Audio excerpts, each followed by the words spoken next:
মরিতানিয়া থেকে পবিত্র হজ পালনের উদ্দেশ্যে সৌদি আরবগামী একটি বিমান লোহিত সাগরের তীরে দুর্ঘটনার কবলে পড়ে। বিমানে থাকা ২১০ জন হজযাত্রী সবাই নিহত হয়েছেন বলে আশঙ্কা করা হচ্ছে।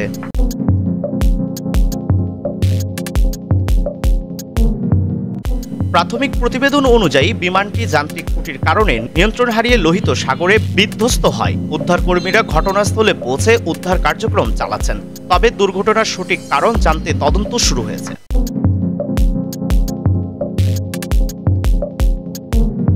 এই মর্মান্তিক দুর্ঘটনায় মরিতানিয়া ও মুসলিম বিশ্বে শোকের ছায়া নেমে এসেছে। বিভিন্ন দেশের সরকার ও নেতৃবৃন্দ শোক প্রকাশ করেছেন এবং নিহতদের পরিবারের প্রতি সমবেদনা জানিয়েছেন।